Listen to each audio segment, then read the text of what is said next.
Kia ora, New Zealand. Welcome to Sweet Chain Live. My name's Matt Drake. This is episode 76. Good evening, Brady Kuech. How are you? Good, Matt. How are you? What was that big sigh for? Oh, it's been a long winter. It's been a long winter. I know we're not quite finished yet, but we got a little way to go. But yeah, it's been a bit cold. It's been a bit wet. Yeah, just what I can't wait for summer. That's what it is. It's just I know the days are getting longer and the weather's maybe getting slightly better by a few percent each day, but it's not noticeable yet. So yeah, I'm just yes, can't wait for summer. Oh, come on. You didn't see, like I was sitting here drooling at like Mount Cook, had snow, like inches of snow. I was like, and I'm like, oh man, we don't get anything fun like that at Wellington. Just all this like wet rain business coming in sideways and stuff. Got no time for snow, I'll be honest. Absolutely no time for snow at all. I don't like it. It's too cold. You slip over when you walk on it. It's very cold.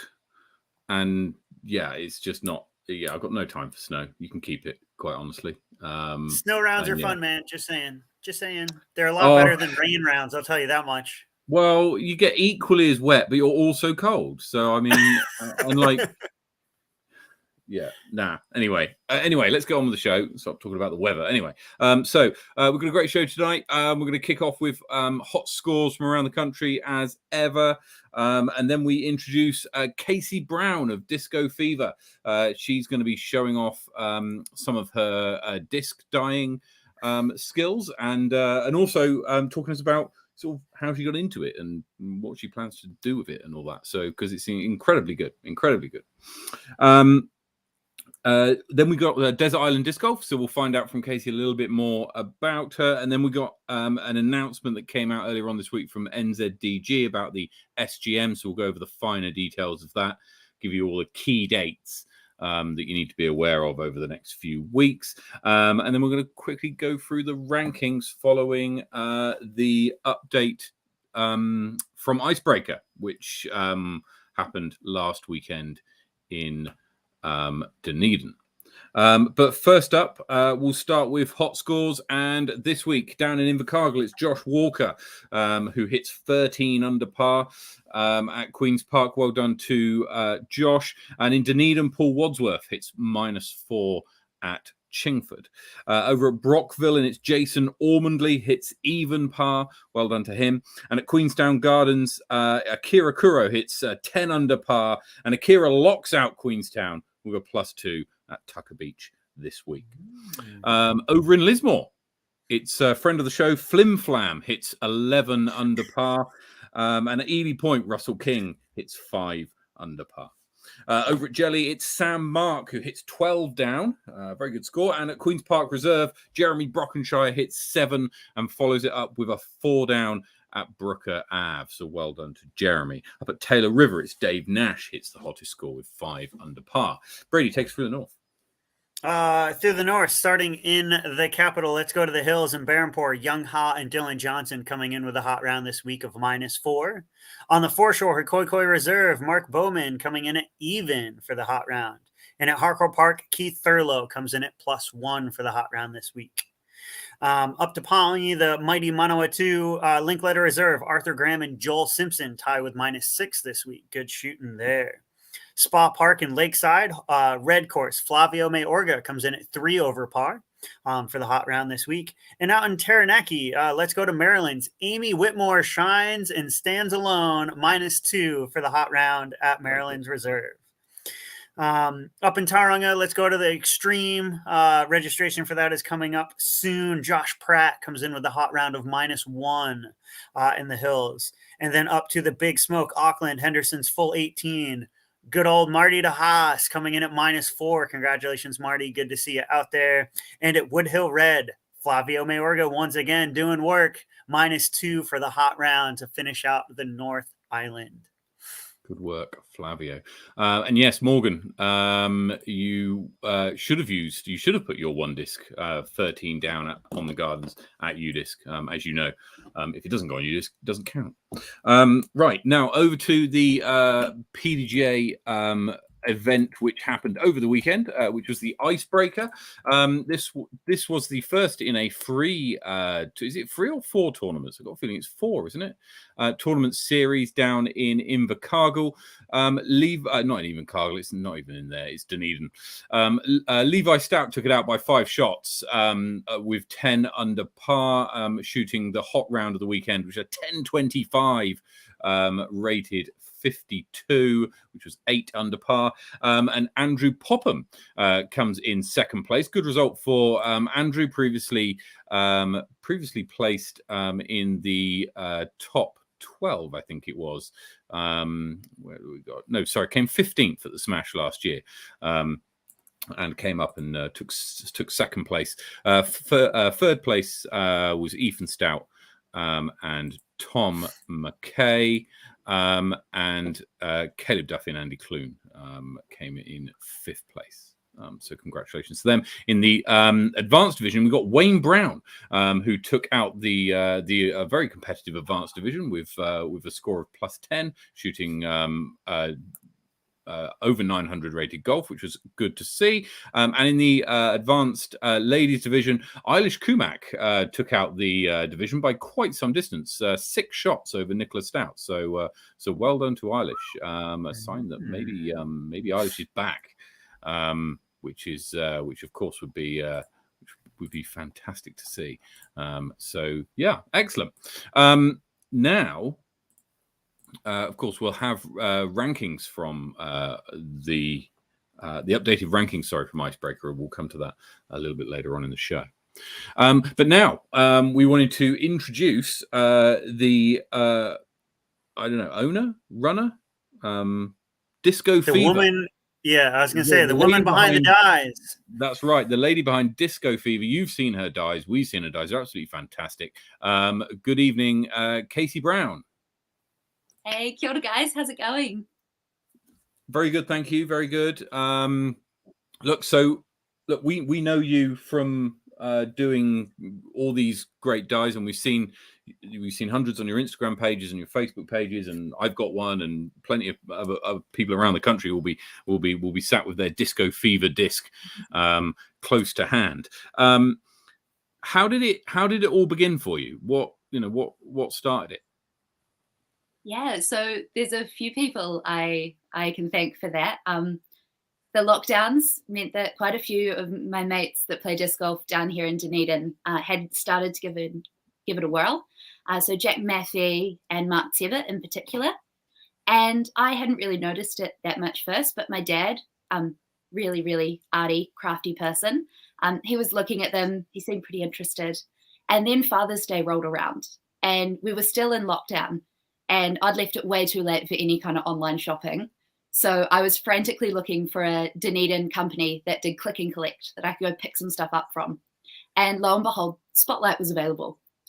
So I got my dad some shaving cream and some moisturizer and some dyes, which are kind of all the basic things that if you've given dyes a go, they're kind of your first steps. Wrapped that up, gave it to him for Father's Day. That afternoon, he had a bit of a go. Later on that afternoon, I had a bit of a go. And then I think the day after that, I just pilfered it all into my room and kind of stole it as my own hobby.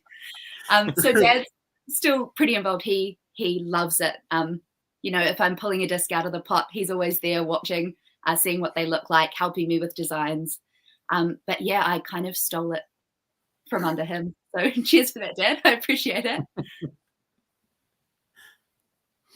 And it's a pretty easy what's the right way to phrase this? It's an easy hobby to do, but very difficult to do well.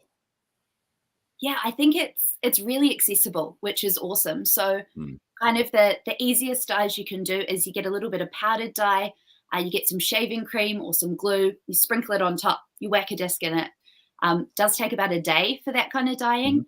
You pull it up and then all of a sudden you've got some cool colors on your disc. So yeah, it's pretty accessible, which is cool. And lots of different forms and styles of dyeing, depending on what you're into.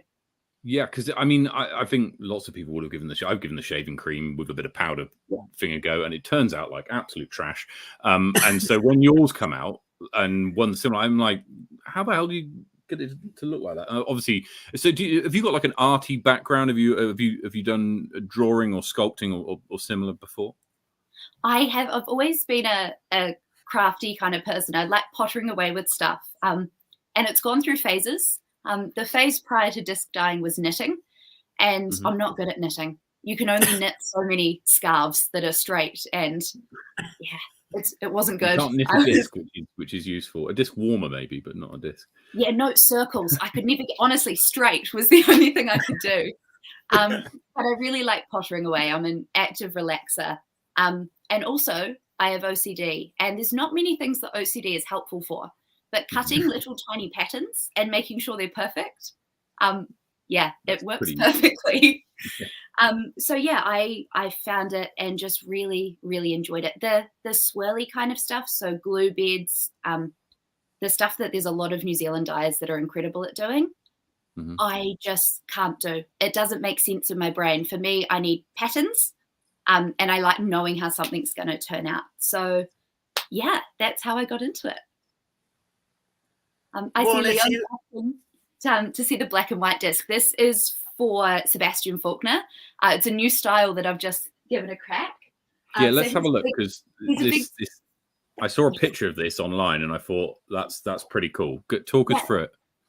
So there's a website called Spiral Betty where you chuck any picture into it.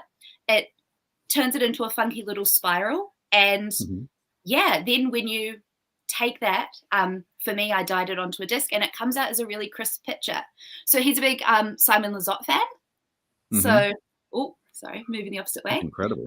So he now has a Simon Lizotte disc. So if we go nice and close, you can see that it's just a series of tiny little lines. Oh, yeah, yeah. But when you pull that back, it comes out as a photo. So you didn't weed that yourself, did you? Did you weed all of that? I did. Oh, it was fun. That would have taken days. Oh, no, one big spiral, honestly. Oh, really? Okay. So fun. Yeah, wait, no breaks? You got it clean one go? Yeah. There was a little bit of a struggle where there was one point where I accidentally started pulling up both layers and I had to backtrack about 4 rotations. Yeah. But we got there. He doesn't look crooked. He's not got a finger in the wrong spot. So I'm happy with how he turned out. That's incredible. I mean, that must be quite satisfying, almost like picking PVA glue off your hand, kind of, that kind of satisfaction. Everybody knows about that, so don't. So look, have you got a particularly favorite technique, like that you like really enjoy doing because you think this could turn out, this kind of technique is my favorite because it really could turn out well, or Yeah. So my favorite technique would be a combination of hot dipping and then lotion painting. So hot dipping is basically you have a stencil like this, so you cut out your stencil. So these blue parts you can see, that's the disc. Scott Walker, this is one of yours. And then to hot dip, so to get a really nice, clear, crisp picture, you heat up some dye in a pan, you float the disc. If you're like me and you're currently living at home, you are very careful that you don't get anything on your parents' beautiful white kitchen. Because that stuff does not come out, is it? No. Our kettle has taken an absolute bit. The walls, thankfully not, but the kettle's it's definitely going to be a Christmas present for mum and dad. So you cook the disc, takes maybe 15, 20 minutes to get a pretty solid black. Then you peel off the stencil. That means you're left with an outline. But then what I like doing is lotion painting as well. So that's how you get some quite cool colors going. I'm heading up to the Women's Global event in Wellington in a couple weeks' time. I'm taking some discs up with me. So this is one of them here. Oh. So for this disc, the black was cooked using that method, so in the pan. And then all of the other colors were added in by mixing dye with moisturizer. You just paint it on, leave it about 4 hours, and you end up with something like this. Oh, wow. Wow, that's incredibly accessible. Like, it's not, you don't need big machine. I mean, you've probably got some machines that do some of the stenciling, but like, you don't need necessarily, it's just basically a frying pan, some dye, and a heat source. Basically, everyone's got that. Yeah. When I first got into it, I was actually on the road for work a lot, so I was teaching self-defense in schools around the South Island, and I had just gotten into it, and I was going for 6 weeks to the West Coast. It's not a whole lot to do on the West Coast. But I took one pot. Go Brady. I took one pot. I took a craft knife. I took some discs, and genuinely, it was such a great thing because I was working during the week, and then my weekends, it was really grotty. The weather in the West Coast, it's either beautiful or atrocious. And for my first 6 months, I just hand cut everything with a craft knife to make sure I really enjoyed it. And I liked the ownership that gave me over the work I was doing. But then it just got a little bit busier, and I thought, I can cut something in 3 hours, but if a machine's going to do it in 5 minutes, I need to value myself more. So I got a machine, and that's where my ability to pump out a few more dies really took off. And so what is we mentioned before about you just reached 200 discs. Like, what does that milestone mean to you? It's crazy. I can't believe it. So I'm a big spreadsheet person. And at the start of this year, I decided I was going to keep track of the discs that I was doing. So I've been dyeing for about 10, that sounds dismal. I've been dyeing discs for about 10 months now. And I decided in January, I want to keep a track of how many discs are out there. So set up a wee spreadsheet. And a few weeks ago, I ticked over 200 discs that I've sold this year.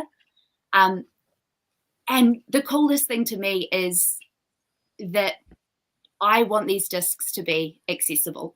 I love disc golf. The idea that I can chuck something on a disc that makes me laugh or connects to a cool memory, that's awesome. I get a lot of people that I give them their disc and they compliment me and they say, oh, it's great. I don't want to throw it. And to me, I think, nah, just go out, chuck it at a tree the first thing you do, because that's what these discs are made for. No matter how pretty or how cool they look, throw them in the dirt, throw them in the mud. That's how I want my art to be used. And walking around tournaments and seeing people chucking the discs, it adds just an extra layer to a sport that I already love. And so, and just to confirm, I'm fairly sure I know the answer to this. It's purely an aesthetic change to the disc. It doesn't change the flight characteristics, and they're still PDGA approved. You see a lot of dyed discs in pros bags, eh? Yeah. So there's the key thing is that the dye sinks into the disc and it doesn't change the weight at all. If you were adding layers of paint or something on top, that's going to change the stability and the weight of the disc overall. So even with your lotion, your moisturizer, and that kind of, you paint it on, it sinks in, and then you're washing the top layer away, and so that there isn't anything that's like proud of the surface. Yeah, so texturally it doesn't change the disc at all. The lotion's just a medium to get it to sink into the plastic. Right. Same with hot dipping. You have the dye at a temperature where it absorbs into the disc, but not so much that the disc becomes malleable or it changes the shape or the structure of the disc. Yeah, so if you send one to me and you get it dyed and then you chuck it into a tree, that's on you. You can't blame it on me. Have you had any disasters? Oh, Matt. It's a box of shame. Am I allowed to ask that question? Have you had any that have gone completely wrong? Oh, absolutely. There is. I do call it the box of shame. It's I'm glancing at it. It's in the corner of my room. And what I do with those discs, thankfully, they've never been other people's or not ones that I haven't been able to replace. Those discs, if they're atrocious, I dye them black. And then I have really great connections with the Brockville course here in Dunedin and the course in Hardware. So I leave discs there in the baskets for people to use, give them out to local kids I see at the parks, families. Look, at the end of the day, they're still plastic that works. They're just a bit ugly. So if I can fix them up and I can get them out to people, then they're still serving their purpose. Fantastic. Do you have any dyers or artists that you look up to as a dyer? There's so many. So in New Zealand, when I first started getting into disc dyeing, I was invited into a group called the Aotearoa Disc Art Collective. And there's some incredible dyers in that group. Chris from Wanaka, Hannah, who's from Dunedin, Tim from Auckland, Bryce from Christchurch. Then you've got people that were doing this for quite a while, like Kyle out of Wanaka. the great thing is that there's a whole lot of options for people to get art locally or just around the country. So all of those people, they do stuff that I can't do. Like I said, those swirly patterns, anything abstract, it's not my cup of tea in terms of what I'm able to do. But yeah, I admire them so much. And do you have any like goals? Are there any like wish list dies or discs or types of things to do that you'd love to but haven't got the chance to yet? I've got some dye coming in from America that I'm hoping will up my game a little bit.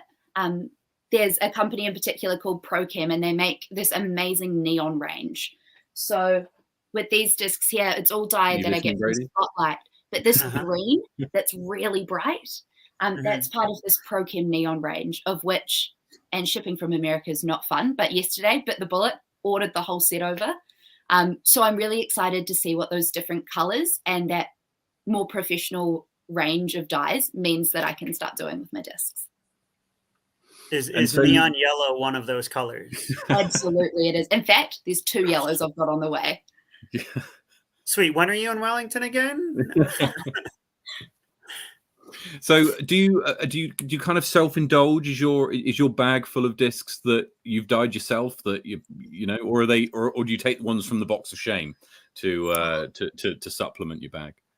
My bag sits somewhere between the box of shame and things from other people. It was kind of my first discs that I tried to dye were from my bag. So actually I was looking through my discs today, and so this is the first disc I ever dyed. It's a Star Valkyrie. I remember I doodled this pattern on some vinyl, dyed it, and then I remember Mum laughing her head off because I peeled back the vinyl and I started dancing in the kitchen. And Mum looked at me and she was like, "Oh, this is going to be a thing, isn't it?" And so I was looking at this today. This is one that still sits in my bag. And then today I was like, oh, I want to do a cool dye to be able to show on the show. So this was a dye I did today. Ooh, wow. This is the Cosmic Tui. So just looking at the difference, this is the kind of stuff you find in my bag. This is the kind of stuff I like in other people's, which I've realized isn't the best, because I have people that will say, "Oh, are you the person that dyes the disc? Can I see what's in your bag?" And honestly, there's not much in there that's flash. But yeah, no, it's good. My discs, they're very dear. They don't always look the flashiest, but over time I'll slowly replace them. Excellent. And look, so how do people order? If you want to get hold of one of these, people watching this, they're seeing some of the things that you've shown on the show today, they're a bit interested. Maybe they've got an idea in their head of what they like on a disc, or they just want you to come up with something that's maybe a funky pattern or whatever. How does someone go about doing that? Yeah, so people can message me just through Facebook, or Disco Fever has an Instagram, so it's at DIS_CO Fever. Matt, I think you tagged me in the in the Instagram post for today, so if people head over there, flick me a message. I can't thank anyone that has supported me enough. It's been so much fun, and making discs, getting people's ideas, and then packaging them up and sending them away. It's so much fun, and I love getting to be even more involved in disc golf here in New Zealand. So if you've got an idea, just the idea that you can take a photo of your mate and chuck it on a disc now, options are endless. I'm excited to see what happens from here. Good stuff. Excellent. Well, look, it's absolutely fantastic, and we love seeing your Instagram posts of all the stuff that's going out, and some of the discs that go out. I think to myself, wow, that's very lucky, the person who's getting that. So look, great work. Now we're going to move into Desert Island Disc Golf to get to know you a little bit more, and maybe even some of these discs might make it onto your desert island. We'll see. So the premise of this part of the show is that Casey is stranded on a desert island. Fortunately, there's a disc golf course on this desert island. Whether or not there'll be a heat lamp and a shaving cream shop, I don't know, but there's certainly a disc golf course. And she's also been stranded with 3 of her favorite discs and 3 of her favorite card mates. Her card mates can be alive or dead. They can be people she knows, or pros, or fantasy people or whoever she wants. So there's a little thing that I usually do anyway. Casey, take us through what discs have you got? What are you throwing? Yeah, so this is where I did start rustling through my bag to see if there was at least one cool disc that I could show. So I picked a driver, a mid, and a putter. My driver, and this was we're getting back to last year now in terms of the dies that were done. I throwed lightweight. I think for ladies that have an arm kind of the speed that I do, for people that are just starting to get into the game, lightweight discs fly so well. And I'm a massive fan of the Latitude easy to use line. They make some absolute magic. So I've got a Jade. This is my turn around. This is my Jade here. It's a pink one. I did an atrocious dye on it, panicked, covered it up, chucked some of my favorite bands on it. And yeah, it's a disc I've had for ages. It's really beat in, flies really well. Playing the Icebreaker course, which, if I can say a really quick shout out to the people in Dunedin involved in running that, absolutely incredible tournament. We were throwing off some pretty massive altitude down off some hills, and this was my go-to driver. It got some fair distance in the weekend, which was really cool. So that would be my driver. Mm-hmm. Heading on over to my mid, I am notorious with myself for every time I go to a tournament, I hit a hole that really needs a forehand, and I think, damn, I need to get home and practice a forehand. I get home. At best, I maybe have one round where I think, right, I'm going to practice it. And then, lo and behold, I hit the next tournament and go, still need that forehand. So I figure if I'm on an island, ample opportunity to practice it. My favorite disc to forehand is a zone. So this is my preferred zone here. It's a Crystal Flex Get Freaky zone. I've had it for a couple of years now. The stamp was starting to look a little bit worse for wear, so I scrubbed that off. Chucked Not an OG on Get Freaky, is it?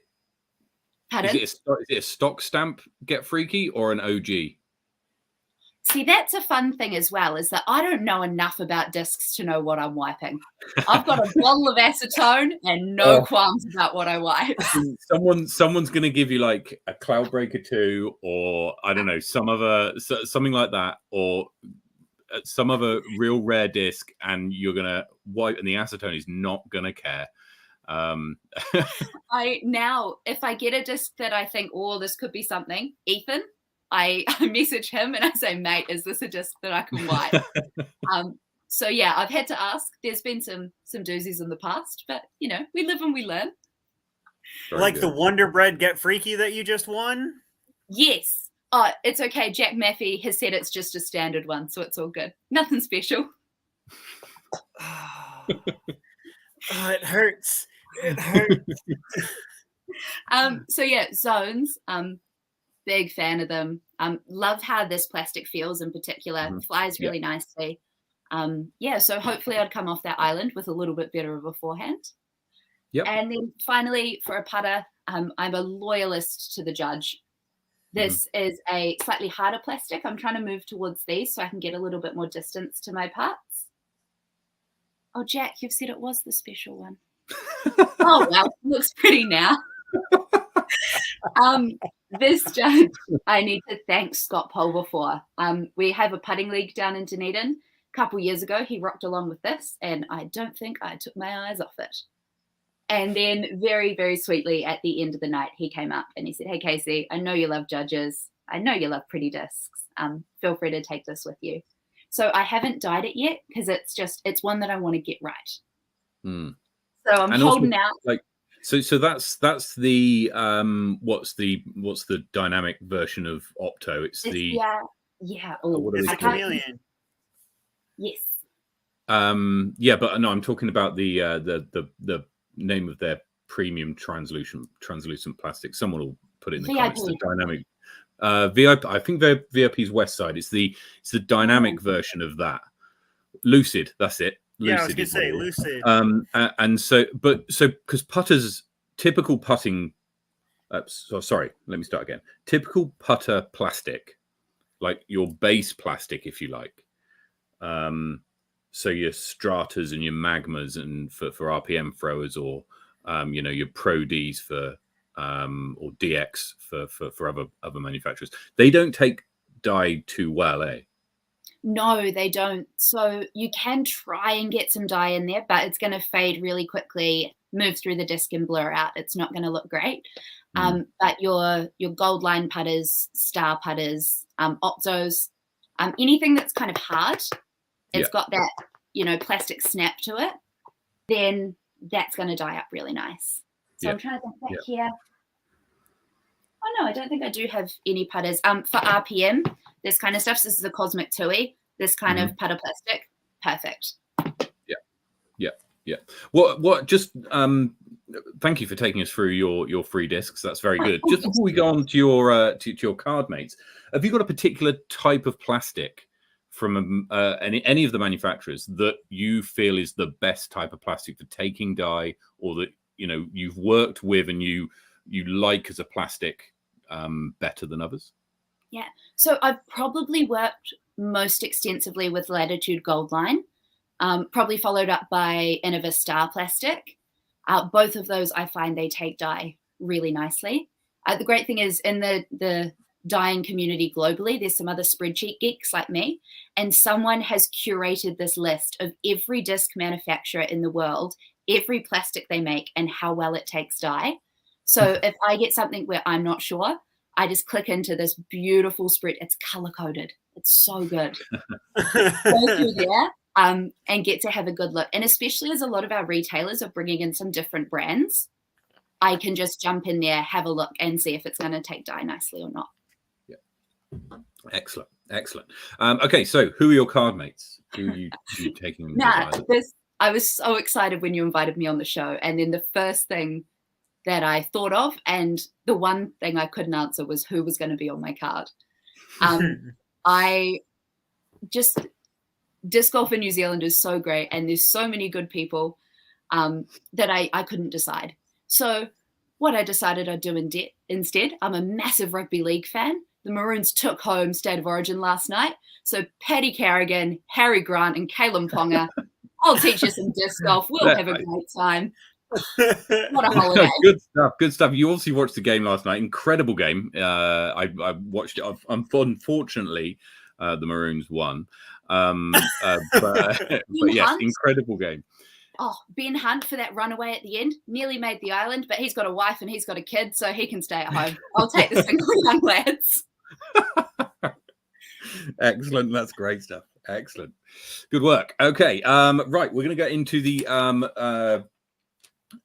the quick fire 18. Brady's going to take you through the family-friendly front 9, and then I've got the safari back 9. So Brady, go for it.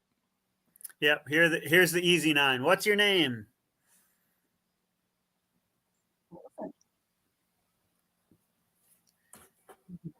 Casey Brown. Where were you born? Where were you born?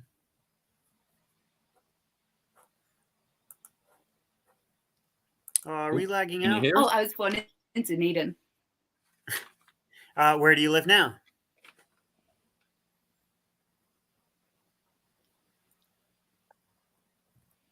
Might have a bit of lag. Where do you live, in Casey? Dunedin. There we go. What's your PDGA number?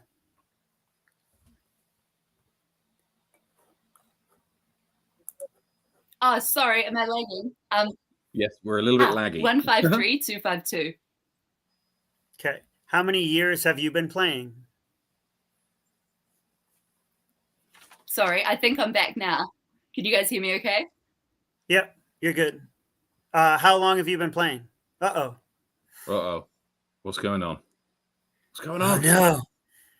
The screen's trying to die, Casey.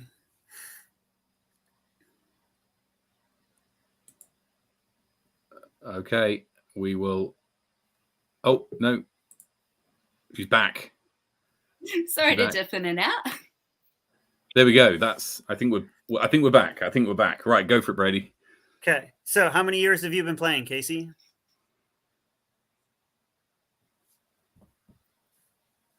No. I started playing at start of 2017. It's 5 years. And what's your favorite disc? The Judge. got to get it in the basket. What's your favorite course? Lake Hawea, purely for family reasons. It's a beautiful course. Who's your favorite MPO player? Oh, now I watch a little bit of the Pro Tour, not a whole lot. I'm going to go with James Conrad just because he always looks like he's chill out on the course and he's having a good time. And who's your favorite FPO player? Kristen Tatar. That is your front nine. How about that Safari back nine, Matt? Safari back nine. Here we go. So backhand or forehand? Oh, backhand. Star or ESP? Star. Throw it or hang it? Oh, throw it. That's what they're for. Red or blue? Blue. Checkered or polka dots? Polka dots. Stencil or freehand? Oh, stencil. It's got to be neat. I-dye poly or RIT dye? I-dye poly. Absolutely. Every day of the week. Cameo or cry cut? Cry cut. Contentious, but the cry cut. Hot dip or shaving foam? Hot dip. Very good. Very good. Excellent. Casey, thank you so much for joining us this evening. It's been great fun to have you on the show. And obviously, if anybody wants to get hold of a custom disc, they're incredibly good quality, very reasonably priced. So make sure you head over to Casey's Facebook page or Instagram page and talk to her about it. I'm sure she can help you along with any ideas, even if it's you've only got a seed of an idea. I'm sure she can help develop it. Awesome. Yeah, thank you guys so much for letting me come on. It's been great. And thank you to everyone that's supported me over the past year. It's been awesome. And I can't wait to work with even more of you guys in the future. And I'll see you out on the course. Lovely. All right. See you soon, Casey. Cheers. See you guys. See ya. Oh, there we go. Lovely. Excellent. Always good to hear from people who are involved in disc golf, but aren't players or like tournament directors who are kind of doing something a little bit different. Oh, I would argue she's a lot more involved than you think she is. She and Andrew, like the entire Brown family, if you go to Dunedin, they have a finger in something. And like she talked about the like Lake Howey as her favorite course, legitimately bumped into her and the entire family out playing golf, out taking care of the course on like this beautiful weekend day. And I'm like, you guys are from Dunedin. Like you're on the wrong side of the country. Like what's going on? They're awesome. Like I love the Browns. Casey's amazing. And like the fact that she's that passionate about dying. She's also like one of my favorite card mates. She's a female James Conrad, super chill, super fun, super bubbly, like just a lovely lady to have on the card with you. It's awesome. Yeah, and does some incredible artwork. So yeah. So if you get yourself one of Casey's discs, you will not be disappointed. Right now, during the week, earlier on this week, we had news from NZDG about the upcoming SGM in an attempt to recruit a chairman, a secretary, and a treasurer, I believe is what they were going for. And so just if you didn't receive this email, it came out 2 days ago, I think. And there's some important dates. Okay, so first up, the SGM itself is going to be on the 11th of August. So it's just over a month away. But by the Thursday, the 21st, which is next Thursday, okay, next Thursday by 7 o'clock next Thursday. So you won't get another reminder from us because we'll be live after the deadline. Is the deadline for putting yourselves forward, supported by a nomination and a secondment from 2 other members. So you need to write to the board and say, I'd like to put myself forward. Here's someone nominating me and here's someone seconding me. And you send it through to the secretary at nzdg.org.nz and also fill out the conflict of interest form. So that's by next Thursday. Now, by Monday, the 1st of August, so that's 10 days after then, NZDG will publish the agenda for the meeting, the names of everybody who stood for the positions that are open, and a link to the e-voting form, essentially meaning that as soon as that email arrives, you can vote. Now, we would encourage everybody to vote, but don't vote until after you've watched Thursday night's show on the 4th of August, right? Because we'll be inviting everybody who's put their name forward for candidacy onto the show to have a chat to them. We've done this twice before actually, and so if you go back for a previous episodes if you want to have a look, see what kind of format it takes, to talk to them about how and why they're putting their names forward. So that show will be on the 4th of August. You've then got until the following Wednesday, right? So you've got just under a week to watch the show, catch up, make your decision and vote. And then the following Wednesday, that's when voting closes. Now you can vote whilst the AGM is open. If you want to, but we'd encourage you to vote before then, but after you've watched the show. So make sure that when you get the email through, hold your horses, don't click anything yet. You've got plenty of time after Thursday night's show to have a look. Although what we would be keen to hear is after you've seen the names of the people who put themselves forward, if you've got any questions for them, send them through to us in that week. We'll put a little post out just to remind you. But if you've got any questions for any of the candidates, then please send them through so that we can put them to the candidates in that show on the 4th of August. So make that a note in your diary. And then the AGM itself takes place on the Thursday, the 11th of August. That's the week after at 7 p.m. Prior to this our podcast at 9 o'clock. So this is a meeting. We've got a big meeting of people. So anyway, tune in then. When we'll have the fallout of what will hopefully be a progressive AGM or SGM, I should say. So there's some important dates. Everybody has emailed about it, so check your email if you're not sure. I was going to say, have you put those on the upcoming events? Like those dates for cutoffs and things? I haven't put them on the upcoming events. Perhaps I should. I'm sort of relying on people here to do the right thing. Anyway, talking of upcoming events, let's have a look at the upcoming events that we've got around the country.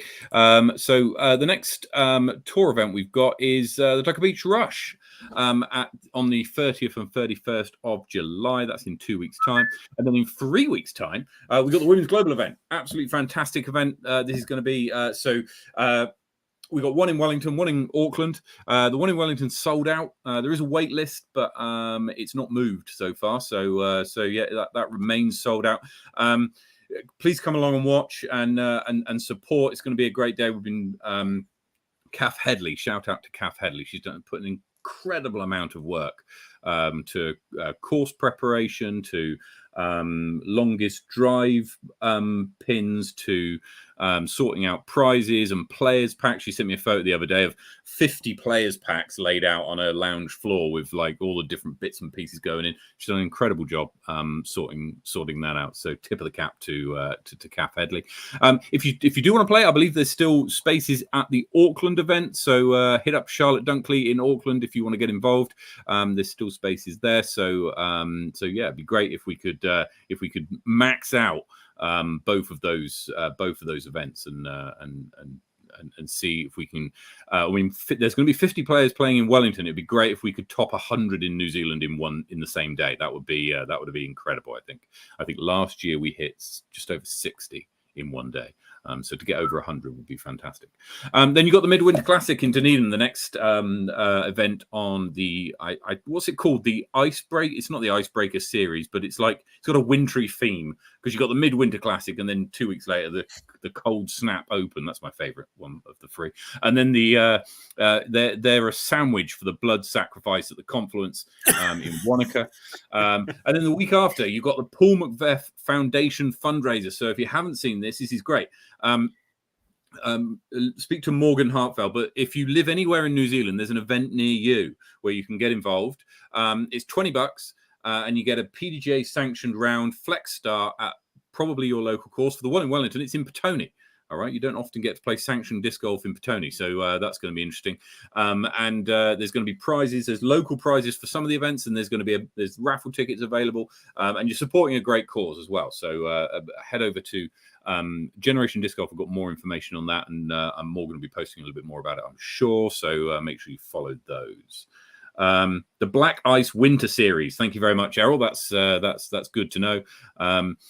And then Tauranga. Brady mentioned the registration is going to be opening soon, so keep an eye on that. That's at the end of September. Always a good tournament. Very tough layout up there at the extreme. Week after that is Armageddon, already sold out in Nelson. Topor for the Thermal Throwdown week after that. And then Beffels at the end of October. Moving into the later part of October is Wahitapu, and then one of the events certainly on my calendar, Faultline Fury, played at the beautiful Hardcore Park, one of the best courses in the country, in my view. And then we've got the 3 big courses down in big championships, the 3 majors on the New Zealand Tour. South Island Champs in the Garden City Open. You're not going to want to miss that. That's in early February. There's Nationals at the Southern Smash. Again, they put on a great show down in Invercargill. And Topor, incredible course and an event run last year, or earlier this year, I should say. So sure to be the classic it's named after at the end of March. Now, we're also going to have a look at the latest rankings. So actually some interesting things here. As you can see, not much change. Not much has changed following the icebreaker. Eilish's win moves her up 1 spot to 12th. And apart from that, it pretty much finished more or less as we expected, with the exception of Andrew Popham, who finished 2nd at the icebreaker. Now, there's 2 reasons why he's not appearing on this. One is it's a top 20, and he would be about 25th currently. But 2, in order to qualify to appear on this rankings list, you need to have played in a certain amount of tournaments in a rolling period. So I think it's 4 tournaments in for the men. It's 4 tournaments in the last 40. So so the Queenstown Classic 2021, that was the last tournament that's kind of in the rolling period, and you need to have played at least 4 events since then. Sadly, I dropped out of the rankings, so I dropped out from about place 110 or whatever out of the rankings. But also Vincent Wilson dropped out of the top 20, which is why Ben, Andy, and Johnny all move up a spot. So yeah, so that's the power rankings. Not much change following the icebreaker. It went more or less how we'd expect it to.